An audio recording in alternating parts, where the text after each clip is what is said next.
Olá, seja bem-vindo a mais um episódio do Pod Saúde Urgente. Eu sou Rosana Dúlios, advogada especialista no direito da saúde e no direito da causa autista. Estamos aqui, no nosso mês de abril, Abril Azul, o mês da conscientização do autismo, e para isso estamos fazendo uma série de episódios especiais. Nosso estúdio está aqui, então, uma homenagem todo em azul.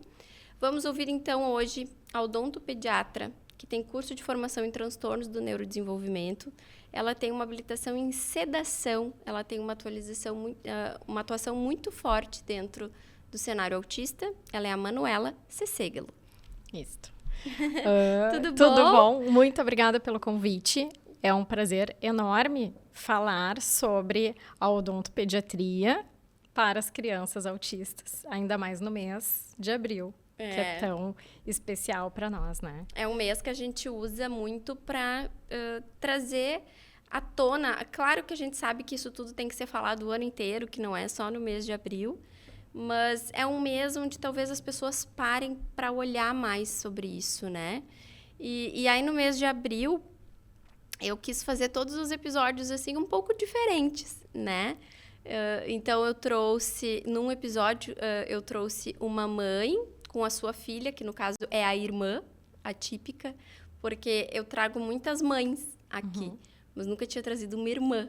Então, eu quis trazer como que a família, né? Não só como aquela mãe sentiu, né? A questão do diagnóstico e tudo mais, mas como a família recebeu isso, né? Como uma irmã recebe essa informação, né? Gravei um episódio com 3 pais homens, né? Então, eles trazendo a visão masculina daquele pai que não se foi, né? Daquele pai que permaneceu. E aí, não tínhamos tido, né? Então, ninguém dentro da odonto, né? Porque acaba que se fala muito de fono, TO, psico, fisioterapeuta, psicomotricista, mas não se fala da odonto, né? Então, eu disse, não, nesse mês de abril a gente tem que trazer pautas diferentes, né? Coisas que não são tão faladas, mas que precisam ser ouvidas. E então, eu queria que tu contasse um pouquinho pra gente da tua história, né? Do porquê que tu foi por esse caminho, o que te levou, né? Tanto a escolher a odonto como a tua profissão, quanto o trabalho com as crianças e depois, então, com as crianças autistas. Então, a odontologia, ela veio na minha vida de uma forma muito natural. Se tu me perguntares, assim, quando que tu descobriu que tu queria estudar odontologia? Não sei te dizer, tá? A coisa sempre teve na minha vida, sabe? Presente. Eu tenho 2 tios dentistas. Um já é falecido, né?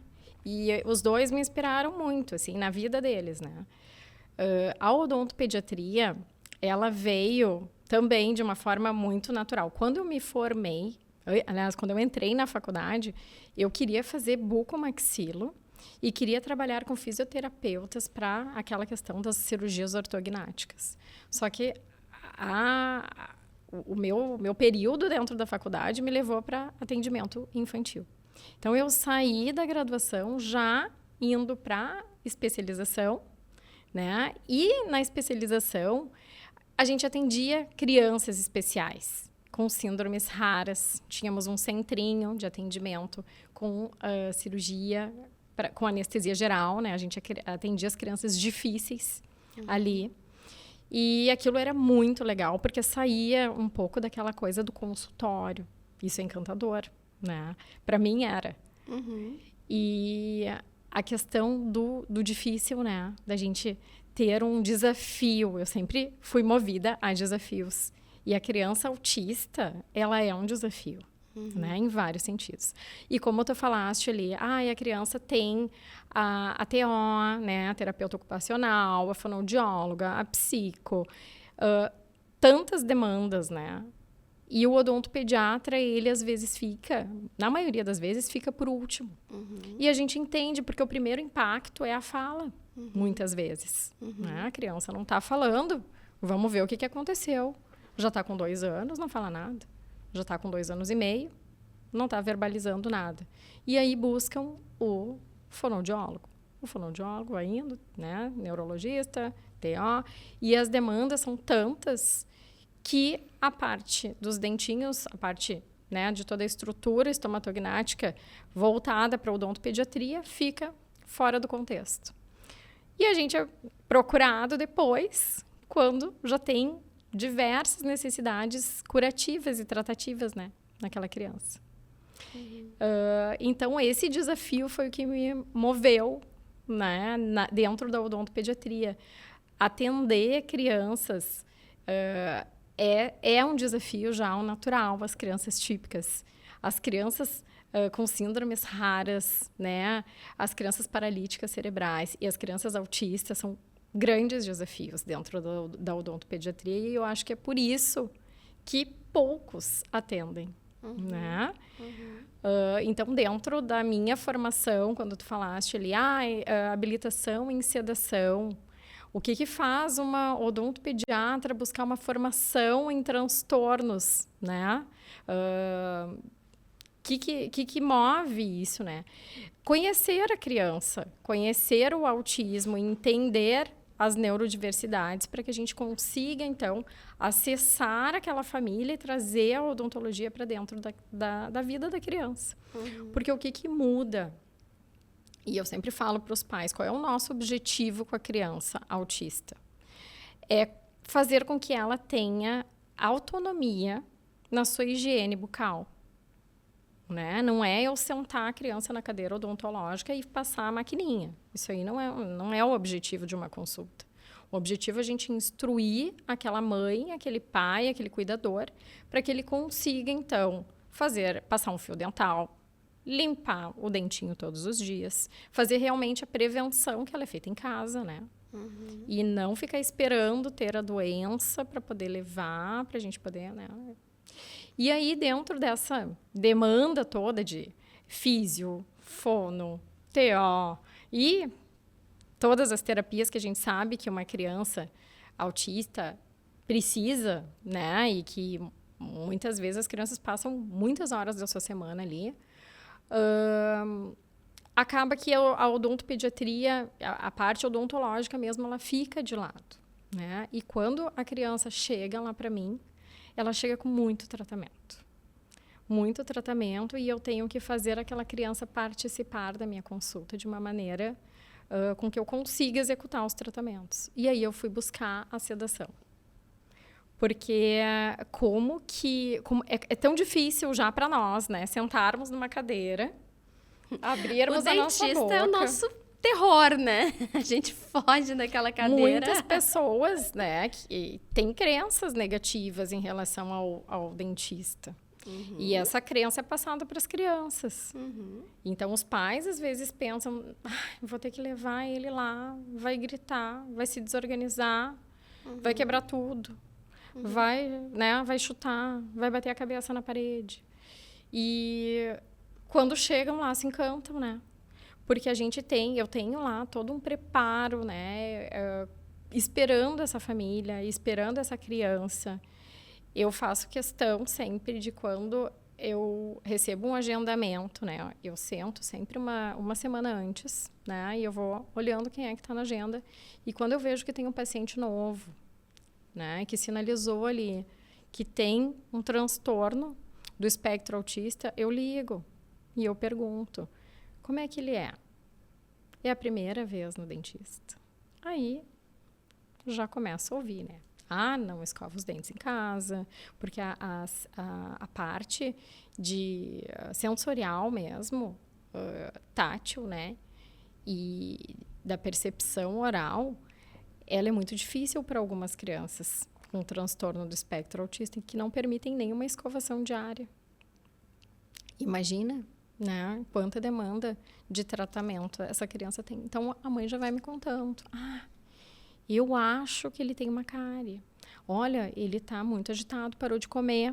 Olha que grave, né? Daí vai lá a Nutri, que trata a seletividade alimentar. Conseguiu fazer aquela criança se alimentar bem. E aí vem uma dor de dente. E a criança para de comer. Olha o desespero daquela mãe. Sim. Né? E aí eles me procuram às vezes assim. porque tá com uma demanda. E eu sempre ouvi dos outros profissionais que o autista ele tem uma resistência, assim, à dor, né? Então, eu acredito que quando ele sinaliza a dor é porque já tá num estágio bem Alguns sério. têm, né, essa resistência mesmo, né? E imagina, uma dor de dente é uma das dores mais fortes que tem. Sim.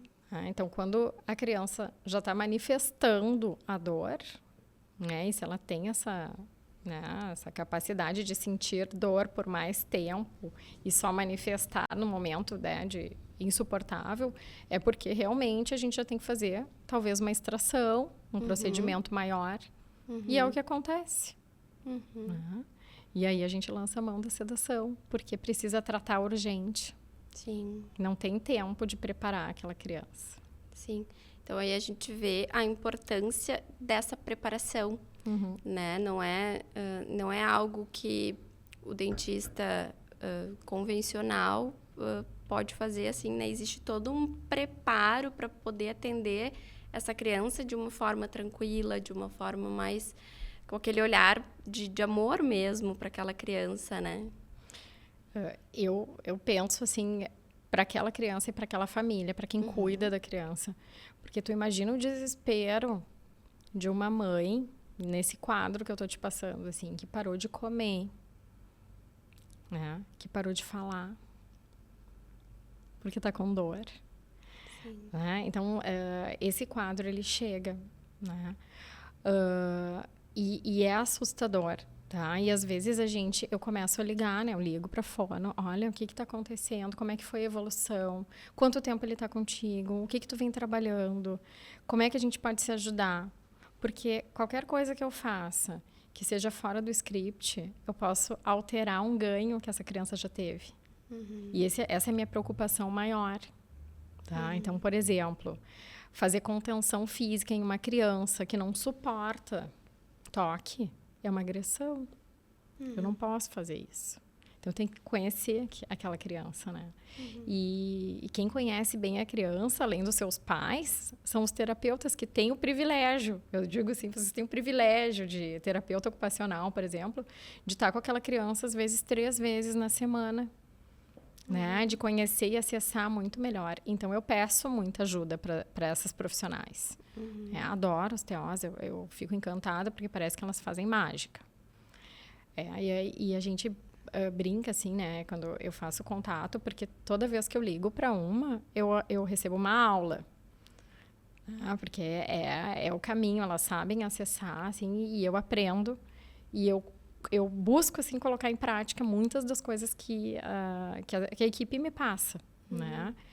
E eu acho que o segredo que a gente tem com a criança de ter sucesso, por exemplo, não são só as crianças que chegam com lesões de cárie, por exemplo, né? A cárie é uma doença que, para ela se manifestar, ela precisa antes passar por alguns estágios, né? A gente tem que ter uma má higienização, tem que ter presença de bactérias cariogênicas e tem que ter o consumo de açúcares. Né? Açúcares não são só doces, tem os carboidratos, né? Os salgadinhos, tem aquela criança que só come crocância, só salgadinho o dia inteiro, a bolachinha. Então, a alimentação ela está diretamente relacionada a isso. Então, tem pais que já vêm com a gente, né, bem antes de qualquer diagnóstico. Bebê. Então, quando tem esse atendimento já da criança, né, antes de um diagnóstico qualquer que seja, o pediatra já encaminha. Olha, primeiro aninho de vida, a gente precisa passar pela consulta do odontopediatra. Não precisa esperar o primeiro dente, tu já pode levar antes para receber uma orientação, para fazer a avaliação da estrutura estomatognática. Aí tu imagina que essa criança recebe lá, tá vindo comigo, né? Veio logo que nasceu, depois veio no nascimento do primeiro dentinho. Às vezes a gente já está desconfiado de algumas questões, porque não está seguindo, né, o desenvolvimento, os marcos de desenvolvimento da criança não estão acontecendo de acordo com o esperado, e a gente já fica atento. Opa, não está ficando retinho, não está movimentando a cabecinha, não está virando para o lado, né? Não está balbuciando, não está olhando para a mãe.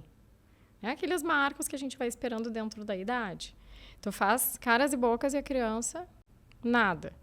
Então, ali a gente já começa a também ter um olhar diferente. E por que não o odontopediatra não ter essa função também de orientar uma família? Olha, dentro dos marcos de desenvolvimento da criança, do bebê, a gente está com algumas questões que não estão funcionando.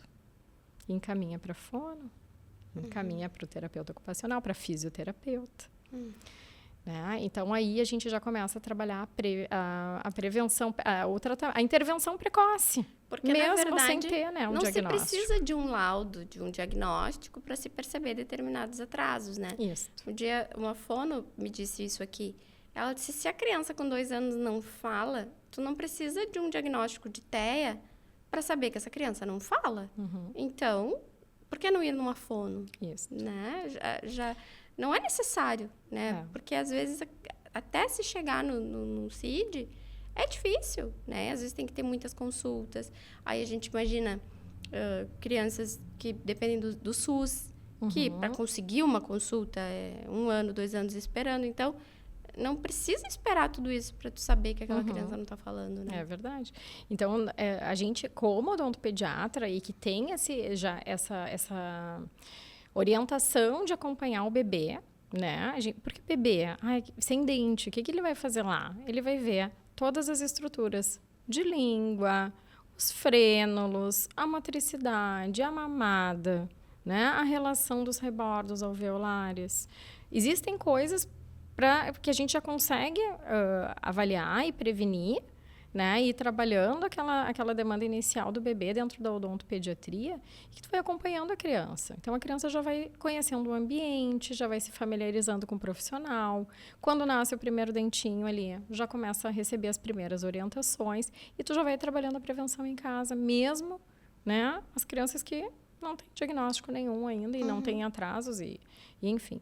Então, tu imagina se todo mundo seguisse essa orientação, ia ser o céu de brigadeiro, né? Porque mesmo depois lá, com 3, 4 anos, recebe um diagnóstico de autismo, essa criança já está conhecendo, mesmo que ela tenha resistências e alguma rigidez, né? Em relação ao que vai ser proporcionado ali para ela dentro da consulta, né? Mas a gente já tem uma mãe que já tem uma orientação de cuidado, já tem um olhar melhor para alimentação, né? E já se constrói uma nova realidade. Então, sempre, assim, e é uma coisa que tem que ser falada, assim, a criança precisa, nos primeiros meses de vida, visitar o odontopediatra, ter essa rotina, né, de acompanhamento. E a criança autista, como ela, às vezes, é um bebê que chora muito, é um bebê que tem muitas demandas, né? Um bebê que dá mais trabalho para os pais, né? No sentido até emocional, porque é um serzinho pequenininho ali que tu já tem um comportamento diferente. Os pais acabam, né, não levando no dentista, porque é o dentista. Vamos deixar para depois, nem tem dente, né? Então, quando começam daí os diagnósticos e as desconfianças e a busca pelo tratamento, pela intervenção do autismo, né? A odontologia fica com o olhar lá para trás.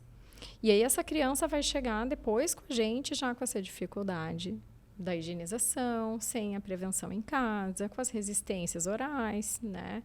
E aí é um trabalho que tem que ser feito, né? E aí entram as pessoas que estão preparadas para esse mundo. Sim, né? Com certeza. Então, quando eu fui estudar os transtornos do neurodesenvolvimento, foi justamente para me preparar para atender essas crianças, né? E hoje eu atendo, assim, por semana, uns 8 pacientes novos autistas.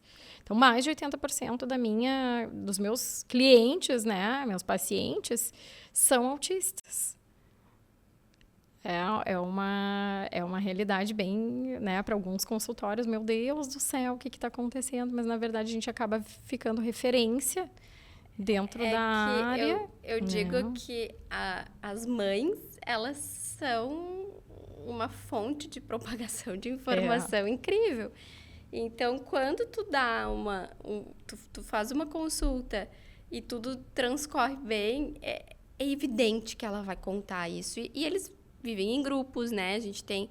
Eu sei porque isso acontece comigo também, né? Então, às vezes o cliente aparece no escritório, sempre pergunto, quem te indicou? Ah, foi num grupo de mães. Porque essa informação, ela vai se propagando, né?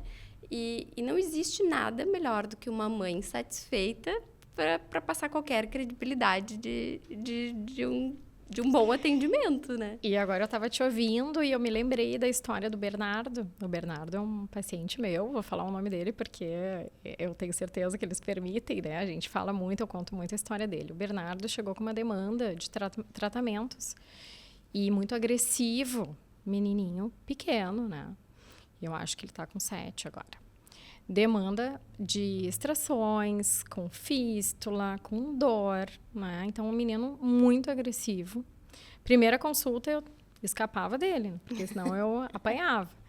E foi um menino que teve indicação de sedação, né? Então, fizemos a sedação. Lá na clínica, a gente faz a sedação sempre 2 odontopediatras, né? E...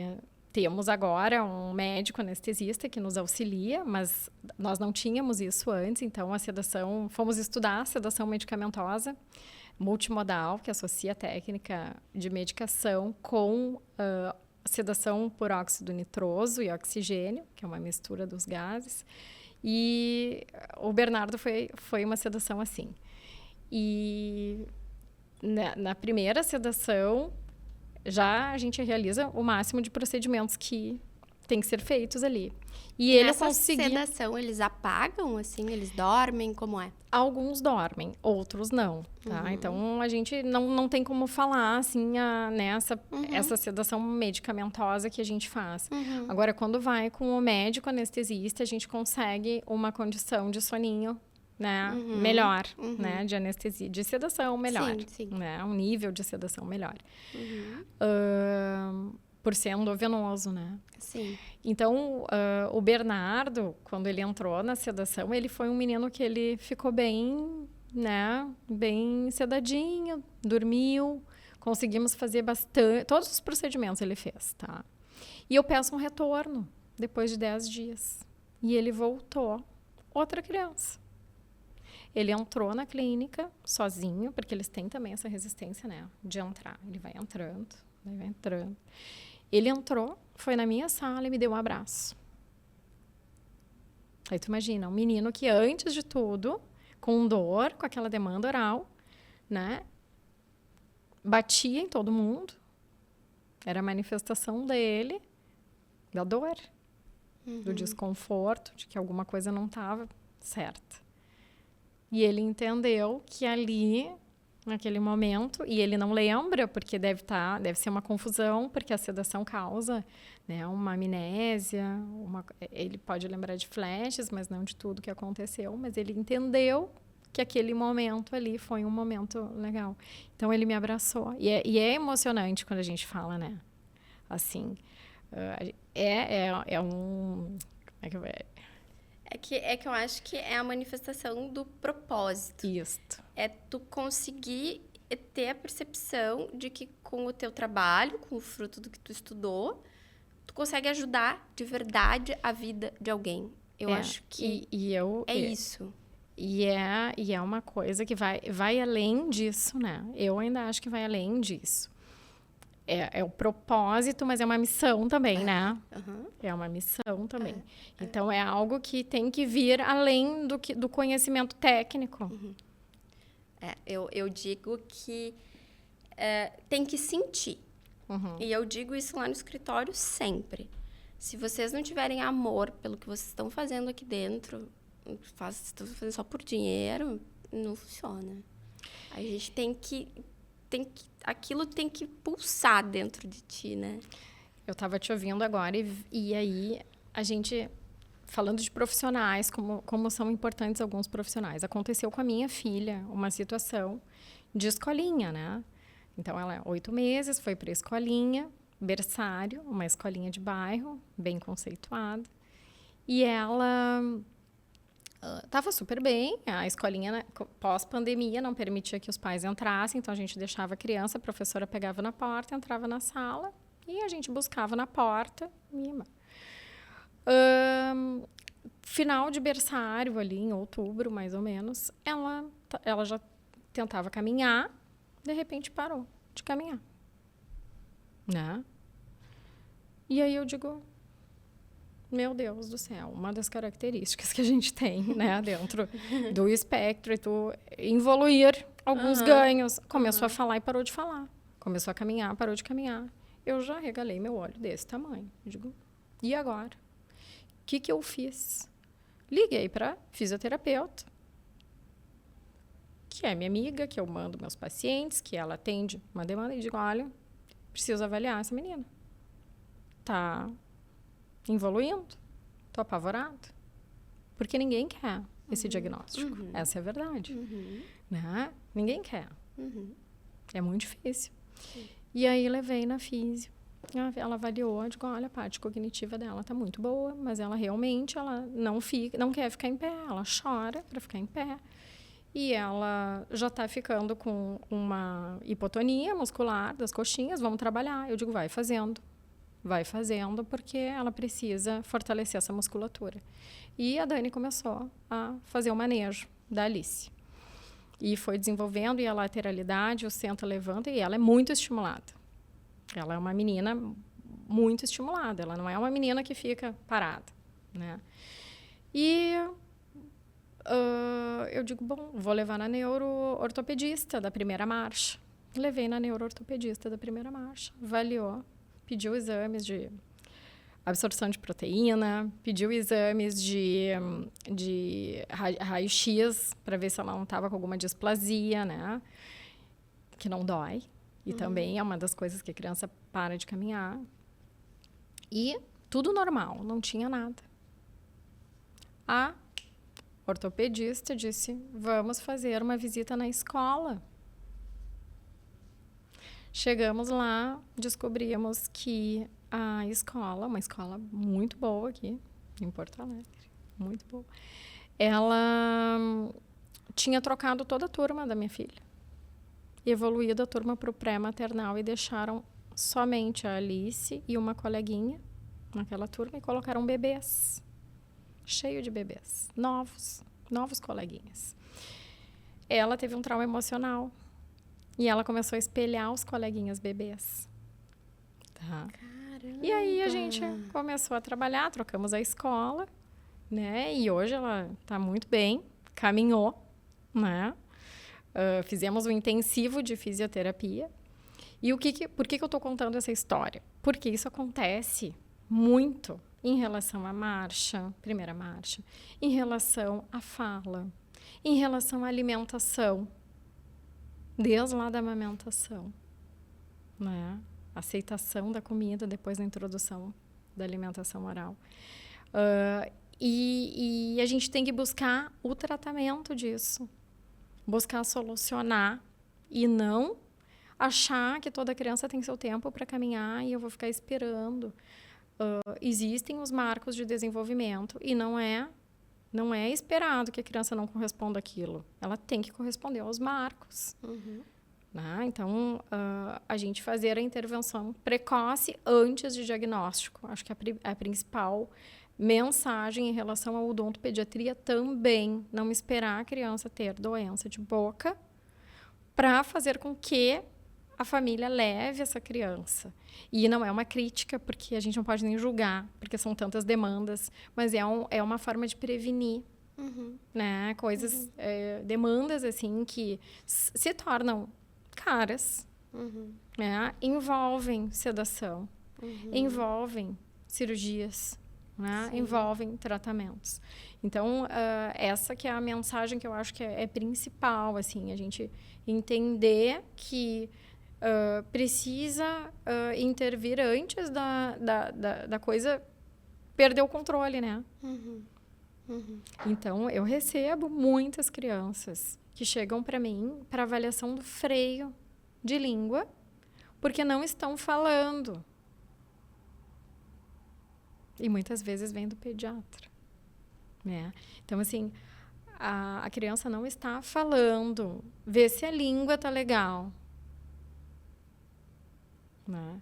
Ótimo, vou ver se a língua não tá legal. Mas se a criança não está falando, ela tem que ir para fonoaudióloga e já fazer uma intervenção, né? Então, aí eu acabo fazendo essa mão, vamos lá, vamos para fono, pra gente, né, entender tudo. E quando chega a criança, eu já sei, né? Então, a criança chega para mim, a gente bate o olho, a gente já sabe, olha, essa criança não tá balbuciando. Essa criança não encaixa brinquedos, ela já deveria estar encaixando. Né?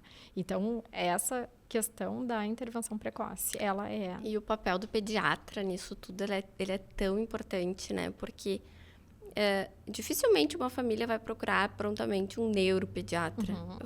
A família vai no pediatra, né? Uma vez por mês, pelo menos, no primeiro ano de vida. E esse profissional, ele tem que estar apto, né?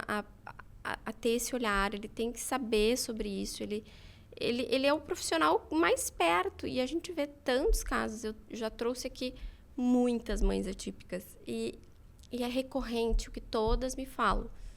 Que o pediatra, essa história do cada um tem seu tempo. A história do pediatra, assim... quando ele começar a falar, tu vai dar graças a Deus que ele demorou para falar. Tipo, frases, assim, que se repetem. Essa semana eu atendi um menino que ele... tá em investigação, né? Tá indo ao neuro. E ele já tem 9 anos, tá? E veio para mim, da fonoaudióloga, para avaliação do frênulo lingual. Claro, ele tem questões orais, de ortopedia, de aparelhinho, que ele vai precisar usar. Mas foi um menino que a primeira coisa que eu perguntei para a mãe, que idade ele começou a falar? Ele começou a falar com 4 anos.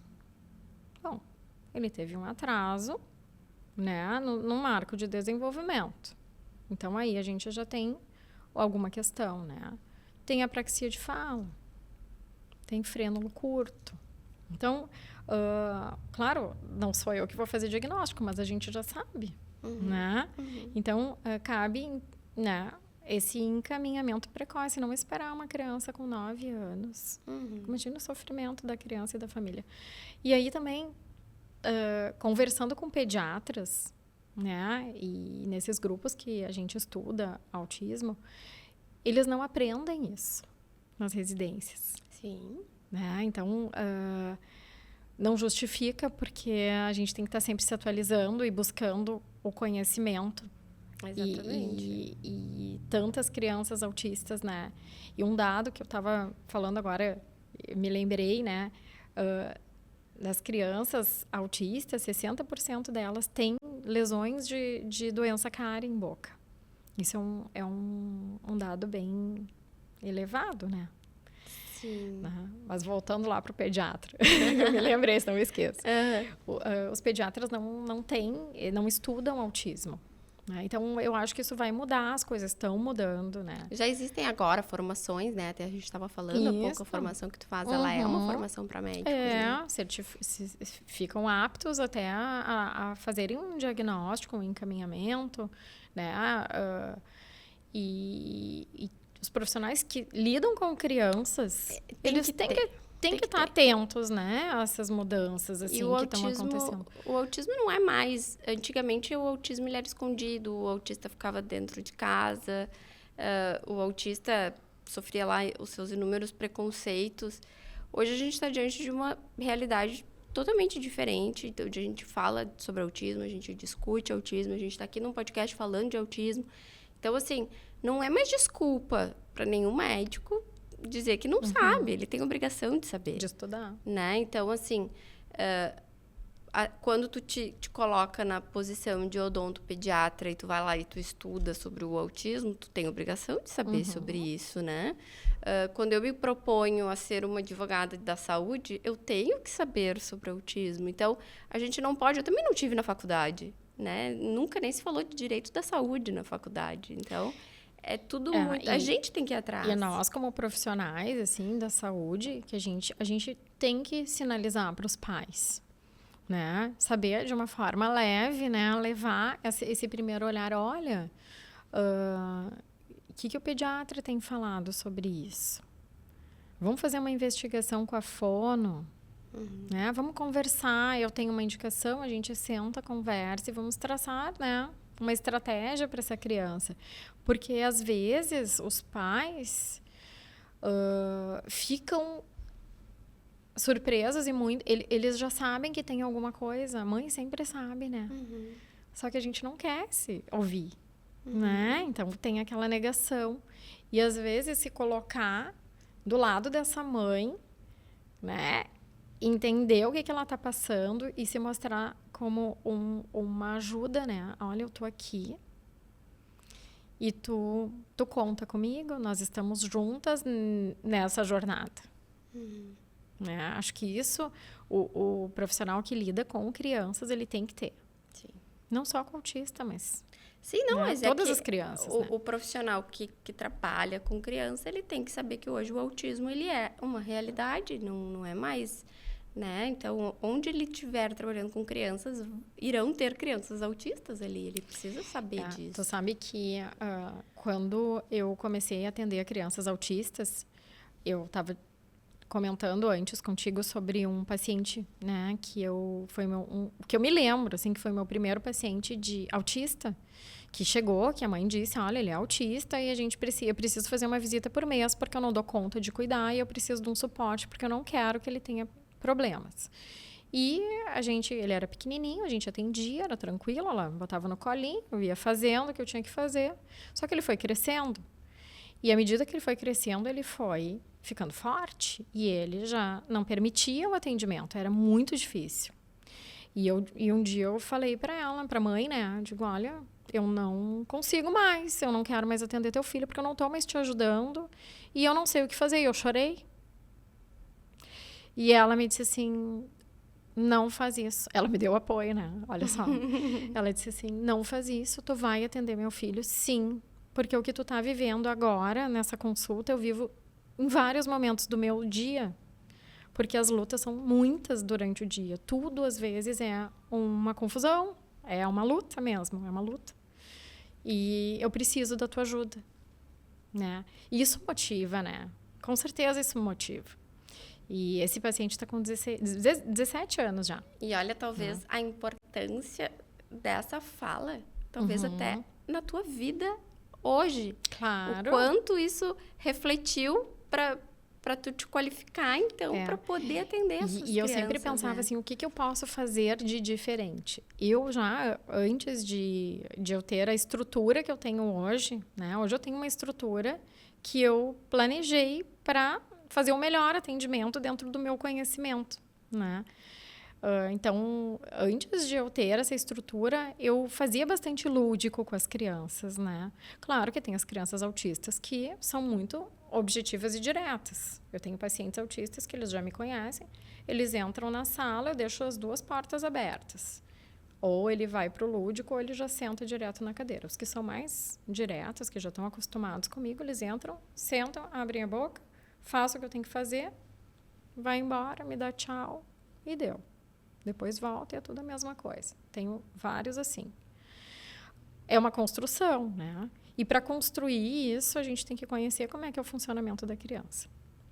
Então, eu já fazia o lúdico e o lúdico me ajuda muito. Eu escuto, às vezes, profissionais falando, eu fico muito preocupada.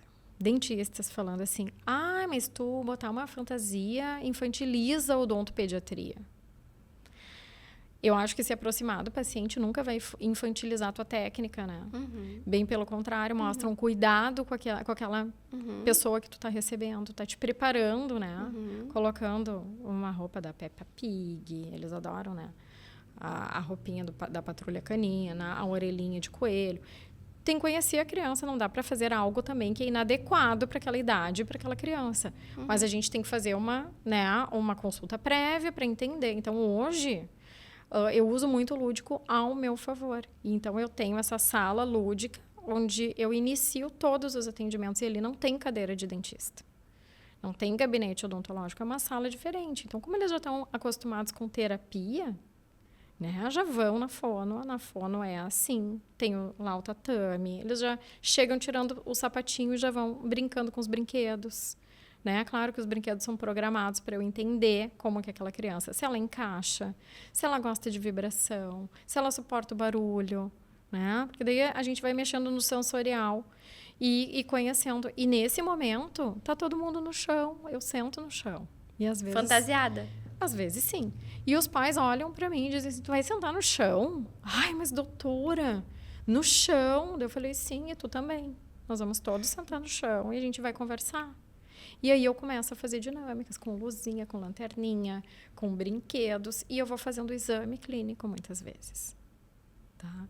Então, também a gente tem aquela ideia de que tudo tem que ser feito naquela cadeira, né? Que tu tem que sentar, abrir a boca, vem aquela luz na cara e que tem que ser feito assim. Não precisa ser feito assim. Né? Às vezes o ideal não é possível. Né? Então, esse lúdico facilita muito para mim o atendimento depois. Porque a criança vai ganhando a confiança, vai me conhecendo. Né? Eu já consigo fazer algum acesso naquela criança e vou conduzindo ela depois para o atendimento mesmo, de cadeira. Né? E lá eu deixo eles pegarem tudo, eu mostro tudo. Isso aqui sai aguinha, isso aqui sai ventinho, isso aqui gira, isso aqui faz barulhinho, essa cadeira sobe, tu vai ser o piloto. E aí eles... Eu já sei o que a criança gosta. Quer ver um atendimento que eu fiz há pouco tempo? A mãe ligou e disse assim, essa coisa, ele é autista nível 2, difícil, rígido, no extremo. Ele não vai deixar, e previsibilidade não funciona com ele. Tá? Então, assim, eu já quero que tu atenda ele e cede. Vai sedar porque tu precisa examinar. Eu falei, tu me dá uma chance, me dá um voto de confiança, o que ele gosta. E fui conversando. Descobri que ele gostava de carros, né? Um hiperfoco em carros. Ele chegou lá na clínica, chorando, gritando, não queria entrar de jeito nenhum. E aí eu sei que foi, ele foi indo, daí... Entrou na sala lúdica, tirou o sapato, mas estava agitadão. Aí eu disse assim para ele, olha só, eu tenho um carro aqui, que tu vai amar, de Lego. Quer ver? Aí ele fez assim, um carro? Eu quero. Quando ele já estava falando comigo, eu já estava olhando, né? Respira, a língua sobe, o dente está lá, já tá trocando, aquele tá mole. Porque a gente vai vendo, né? Então, tu vai me ajudar, vamos lá. E aí eu começo, né? Vamos contar. E 1, e 2. Comecei a contar os dentinhos, peguei o meu boneco. Eu tenho bonecos, né? Eu tenho vários bonecos com dente, tenho dentaduras soltas, eu tenho algumas coisas que eu vou lançando. Quebra-cabeças, dentinhos de montar. Então, a criança que gosta de quebra-cabeça, a gente já sabe, né? Como é que vai conduzindo.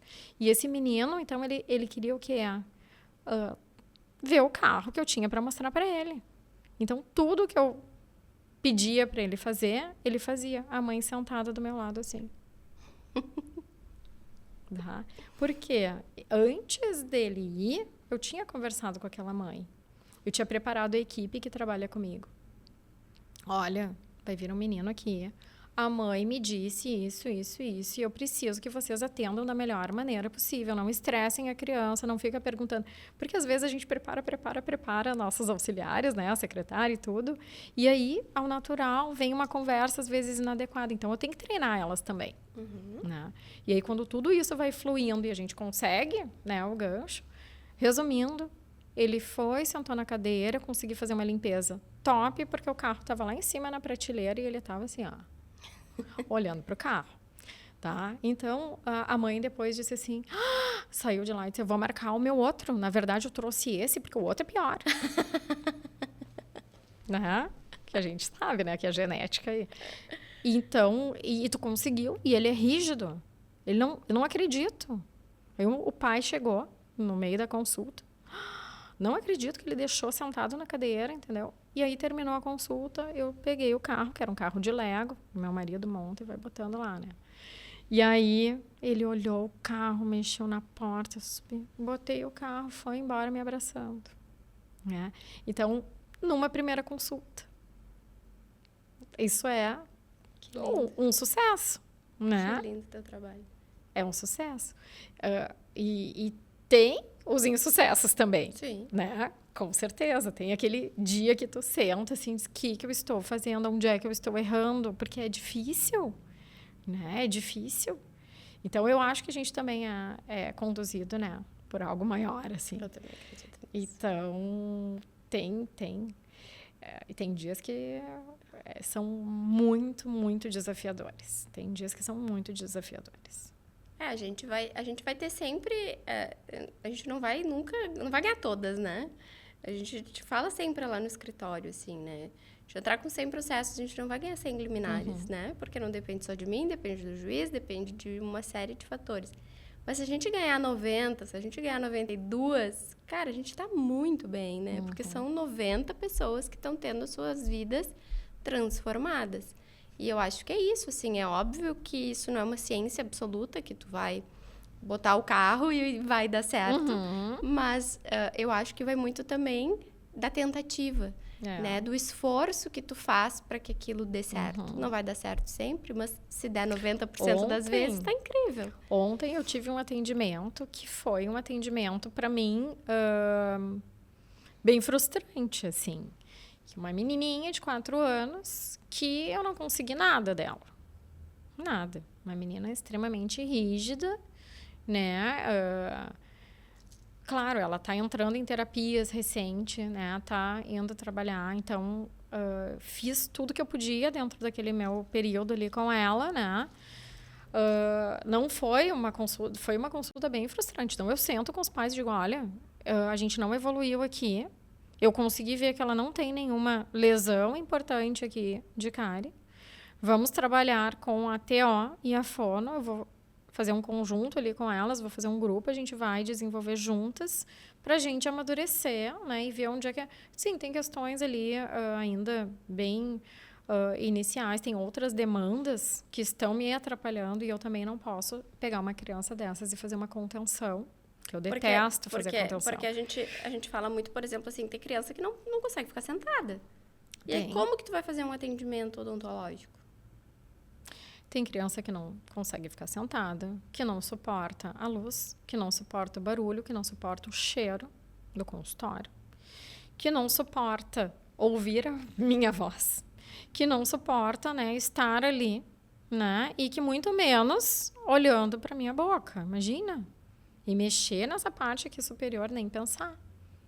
Então, olha quanta coisa, né, que a gente tem que vencer. Então, tem a textura, tem o barulho, tem o giro. É a parte sensorial, é a que a gente trabalha, né? Então, é onde a maior parte das crianças autistas, elas têm essa demanda sensorial, né? Diferente, assim, mais sensível, né? Então, o trabalho junto com as terapeutas ocupacionais para nós é imprescindível. Não tem como atender um autista sem conhecer quem é o terapeuta dela. Sim.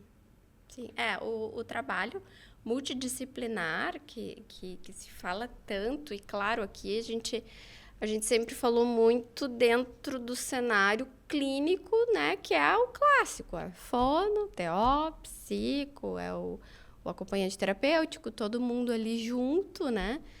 E o odontopediatra, ele não faz parte, né, desse time, a menos que ele se coloque nesse papel, né? E aqui a gente volta, então, a falar da importância desse trabalho em equipe, né? Assim, a criança fácil, qualquer dentista atende. Porque a criança fácil, ela vai colaborar, ela vai se divertir ali naquele momento. Tu sabe que né? tu tava contando, e eu lembrei da minha história. Porque eu tenho... E é impressionante, porque eu acho que eu tinha uns 4 anos e eu consigo me lembrar de tudo, assim. Eu lembro que eu não sei se eu tava com uma cárie, o que era, e aí eu tinha que ir no dentista. E a minha mãe me levou no dentista dela, que era um dentista que atendia adulto, enfim.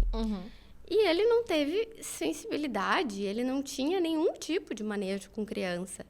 Então, eu lembro que eu me sentei assim, eu era bem boazinha, né? Então, eu me deitei ali na cadeira dele, tava tudo certo. Eu lembro a roupa que eu vestia. E ele veio me mostrar um dente.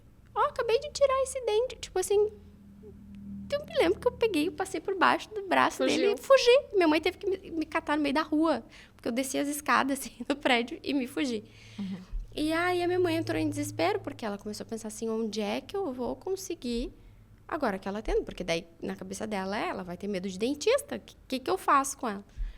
E aí ela recebeu a indicação de uma dentista que ela nem era uma dentista odonto, não era isso, né? Mas era uma dentista recém-formada, jovem ali, que tipo assim... Estava disposta. Que estava disposta. E eu lembro que eu sentei e ela me deu uma folhinha, que é onde tu pinta o dente ali, onde tem alguma coisa. Então, ela me deu aquilo para pintar. Me lembro que ela me deu o caninho para eu botar, né? Aquele que suga ali, né? A saliva. Botou numa boneca. E ela fez ali. E, tipo, eu fiz todo. E essa dentista, ela é minha dentista até hoje. Eu nunca fui em outro dentista na vida. Viu? E ela disse que eu sou a paciente dela mais antiga, porque eu comecei com 4, 5 anos. E foi tudo muito tranquilo. Eu nunca tive medo de dentista. Mas eu vivi uma experiência onde eu negativa, saí correndo, assim. E tu vê que eu quase não tenho memórias da minha infância. Mas eu lembro muito claramente desses 2 episódios, assim. Pra ti foi um trauma? Foi um trauma. É um trauma emocional. É um trauma. E graças a Deus eu não fiquei com medo de dentista, porque eu tive uma pessoa logo na sequência que teve muito jeito comigo, né? Então, eu perdi isso. E aí, eu só lembrei de tudo isso agora, enquanto tu falava, porque eu não tinha nem pensado sabe, assim, nisso. que quando a gente entra na questão da sedação, né? É algo bem polêmico, porque a gente... como dentista, a gente pode usar todas as medicações e fazer sedação, porém, existe uma linha tênue, né, entre o que o dentista pode fazer e o que o médico, né, onde é que o médico vai entrar, e a gente respeita muito isso. Então, às vezes, a gente vai em cursos e escuta de pessoas que foram nossos mestres, né? Crianças autistas não podem ser sedadas. Né? E eu já assisti uma aula, assim, de uma pessoa que eu admiro muito. E eu perguntei, né, o porquê. Né? E o motivo é o quê? Porque a criança autista, ela desorganiza muito no pós-operatório de uma sedação. Só um pouquinho. A criança que está com dor, que precisa de uma sedação, ela está desorganizada antes da sedação. Ela já está batendo a cabeça dela na parede. Porque ela está com dor, está com desconforto, tem alguma coisa. Às vezes a dor é um desconforto para aquela criança, é uma coisa que está irritando, é uma irritação. Então, por que a sedação não vai ser feita? Porque vai causar um pós-operatório que vai deixar a criança desorganizada, mas ela já está desorganizada. Né? Então, a gente tem a humildade de entender... Olha, eu não trabalho com a sedação, mas eu vou encaminhar para quem trabalha. Né? Eu não trabalho com a sedação, mas eu trabalho com anestesia geral. Né? Mas por que tu vai submeter uma criança que tu pode fazer uma sedação, que é muito menos invasivo e comprometedor, né? E levar essa criança para uma anestesia geral, quando tu pode lançar a mão de fazer algo mais, né? Sim, mais leve, mais né? leve. Menos invasivo, né? Menos invasivo. Com menos custo, menos demanda também, né? Sim. Então, eu acho que tudo está se construindo, ainda é muito novo para nós dentistas, né? Muito novo. É algo que os dentistas também têm que buscar, né? Fazer parte, porque eu vejo nessas formações, a gente conta nos dedos. Não é? Nos dedos mesmo. Sim. Sobram dedos de uma mão. Então, é um mercado carente, né? É um mercado carente. Sim. E essa sedação, ela é feita ali, né, no consultório mesmo? E como é que é, assim, tipo, passou ali meia hora, 40 minutos, a criança, ela já tá a sedação, bem... eu sempre digo para os pais, né? Porque existe essa ansiedade. Meu filho não se comporta, eu quero fazer uma sedação. A gente sempre faz uma consulta prévia para entender se realmente aquela criança precisa de uma sedação. Muitas vezes eu atendo, faço essa conduta e os pais, achei que eu ia sedar. E aquela do carro era uma que ela queria chegar sedando. A criança não precisa de sedação. Então, a gente precisa entender o que é a demanda do tratamento para saber o tempo que a gente precisa de sedação, para saber se vai ser se é uma criança que se comporta, que senta na cadeira, que permite um óxido nitroso, que precisa da máscara no nariz por 5 minutos, pelo menos, para poder sedar. Né? Se aquela criança vai sedar com um óxido nitroso, porque ele é uma sedação mais consciente, né?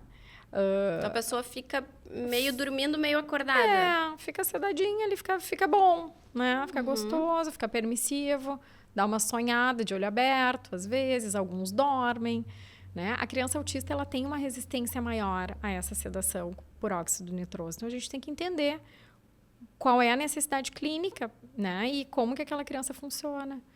Né? Existe a sedação multimodal que a gente faz, né? Odontopediatras, com cursos, né, específicos, né, e habilitação para isso, que a gente usa, então, o óxido nitroso associado à medicação.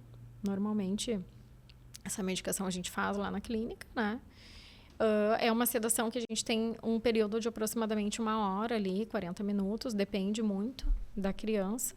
Então, tem que planejar isso antes, né? Não dá para sair sedando sem entender, sem pedir exames. Às vezes, a gente precisa de um hemograma para saber, né, como que aquela criança está. Muitas vezes, eu encaminho para o otorrino para saber como é que estão as vias aéreas. Né? Então, né? Hoje, a gente tem aí um médico que eu estou optando, né, por fazer a maior parte das nossas sedações com a presença do médico anestesista, que eu acho que fica muito mais tranquilo para a gente poder trabalhar, né, e ser mais resolutivo no tratamento. Então, acho que está evoluindo, né? As coisas vão amadurecendo também, né? Os médicos também estão entendendo que precisam estar mais próximos dos dentistas. E eu acho que isso tudo é o profissional que entende o mundo autista, que está vindo nos buscar também. Olha, eu vou anestesiar para ti no consultório. Né? E isso aí é muito fantástico, né? E é assim que a gente queria que fosse sempre, né?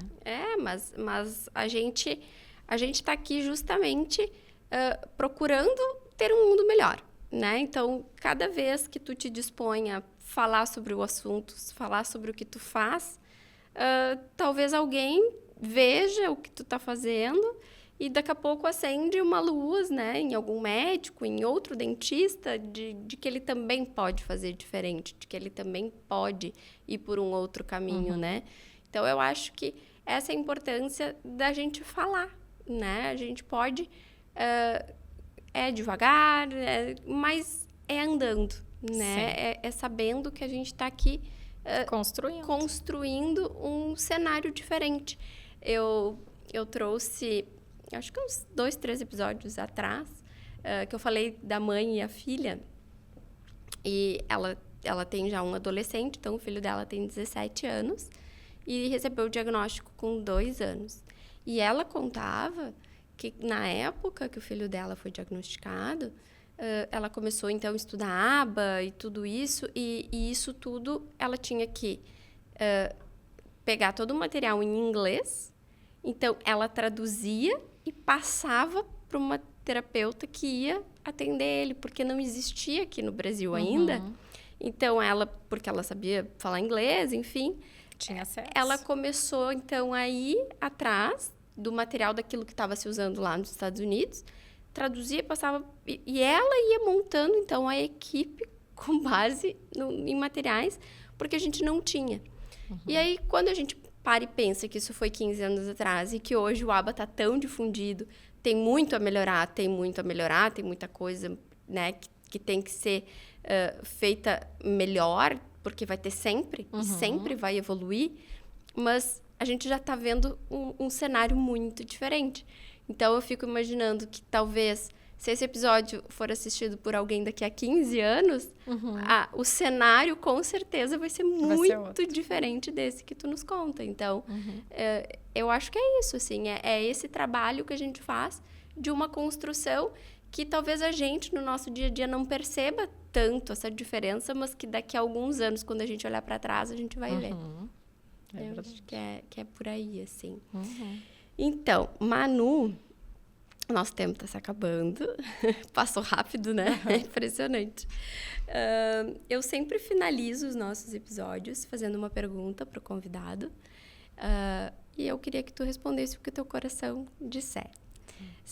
A gente sabe que o momento do diagnóstico do autismo é um momento muito difícil para todas as famílias, né?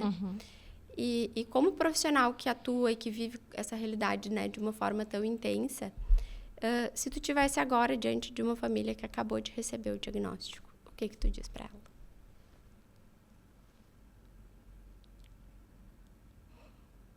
Fui pega de surpresa.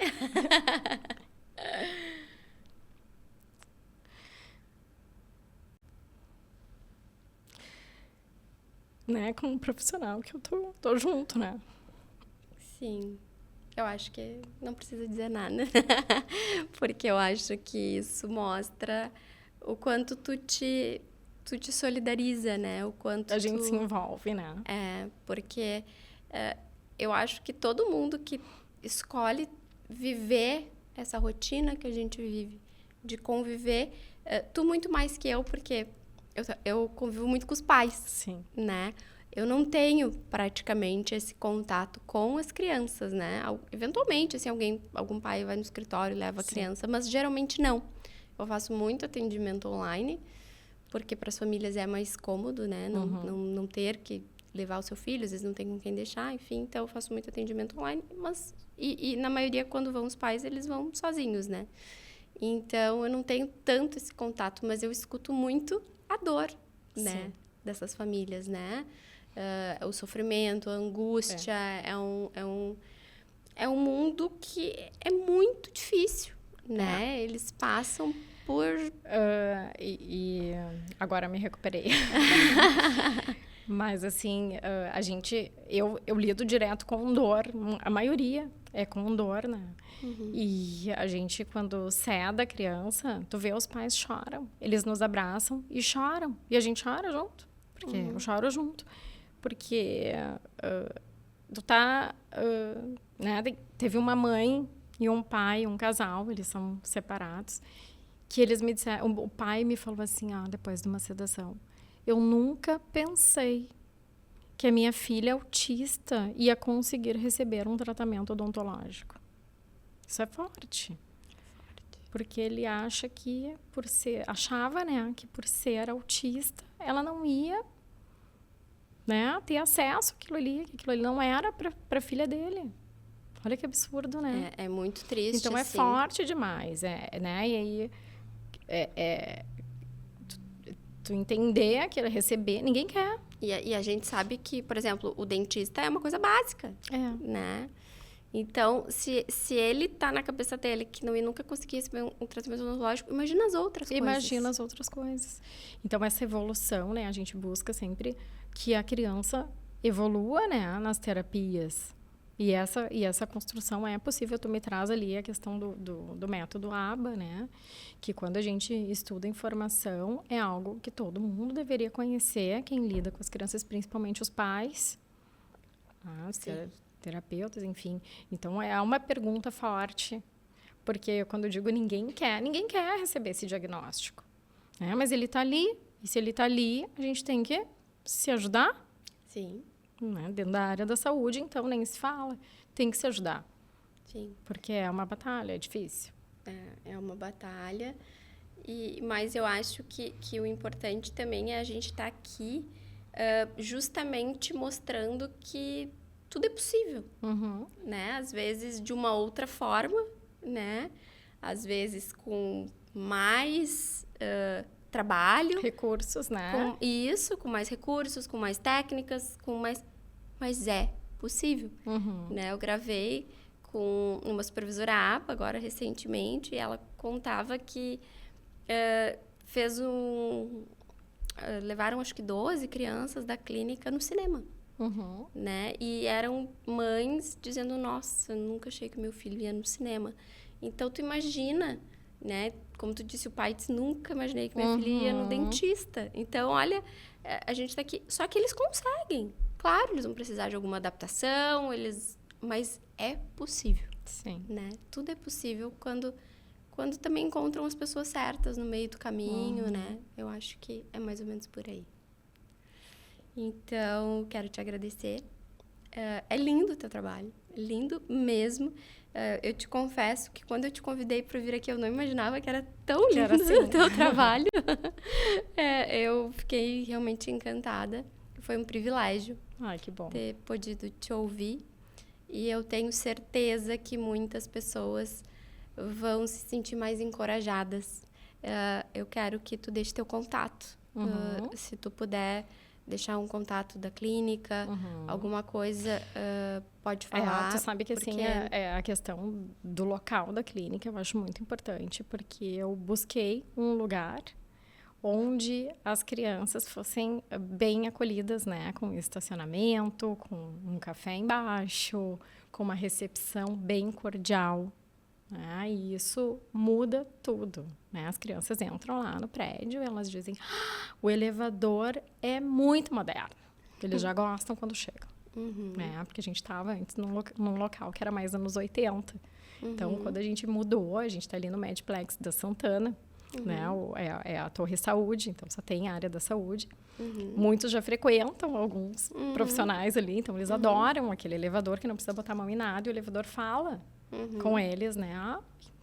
É o sensor, então é tudo ajuda, né? O ambiente ajuda a gente a fazer um trabalho bom também, né? Buscar esse ambiente que nos favoreça. Isso entra também no sensorial deles, né? Com certeza.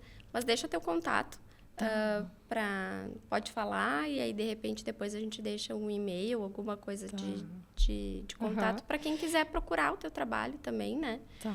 Já que é tão pouco que tem, né? Então a gente tem que a gente responde assim, ó, pelo Instagram, que hoje é uma ferramenta que a gente usa bastante, os pais chamam, e eu que atendo, e meu celular tá lá também, que é o @ManuelaCecegolo, Manuela com O. Cecegolo. E o telefone da clínica, tá? É o 51-995-57-32-31. Tá? E lá, quem vai receber vocês é a Esther, que também tá super preparada para acolher os pais, né? Ela já tá mais que treinada. Sim, perfeito. Então tá. Muito obrigada. Eu que te agradeço, porque é um privilégio estar num canal que fala sobre autismo e que tem tantos profissionais. É rico demais, né? É um curso. É um curso. É um curso. Eu procuro fazer uma mescla, né? Eu tento... Porque, assim, eu nunca sei, né? Na verdade, o que vai tocar cada pessoa, né? O que vai servir, de fato, para cada pessoa. Então, eu tento trazer sempre as mais variadas nuances. Então, eu trago uma mãe atípica, um pai atípico, um autista adulto. Eu trago todos os profissionais que trabalham, então, né, com a questão autista. Então, eu tento ir fazendo uma mescla, né? E, às vezes, eu digo que dentro da mesma área... Eu acho que eu já trouxe umas 3 ou 4 TO, por exemplo. E os episódios ficaram completamente diferentes porque cada uma traz o seu olhar, traz a sua vivência, a sua experiência. E cada uma vai tocar alguém de uma forma diferente. Então, a ideia foi justamente essa, assim, trazer todas as mais variadas formas com que o autismo é tratado. Porque eu acho que ajuda, como eu te falava antes... de um pai me dizer, olha, eu maratonei o teu pod e hoje eu tô mais tranquilo em relação ao diagnóstico do meu filho, que eu estava assustado. Então, isso é gratificante, a gente saber que com a informação que a gente pode trazer aqui... Tu toca muitas pessoas, muitas famílias, né? A gente pode ajudar tanta gente, né? Porque a informação, ela é uma libertação, né? Quanto mais tu sabe sobre qualquer assunto, né? É mais fácil. Então... de enfrentar e do que vier, né? Tu já ouviu uma história de alguém que passou por algo parecido? Isso vai te facilitar a vida, né? Então, por isso que tem sido tão bacana esse projeto. Muito obrigada. prazer total. Eu que agradeço. Então tá, gente, esse foi o episódio com a Manuela Cecegolo, acertei? Odontopediatra. Espero que vocês tenham gostado. Se vocês gostaram, curtam, compartilha com quem vocês acham que pode se interessar por esse conteúdo. Te inscreve no canal. Semana que vem tem mais um episódio. Tchau, tchau.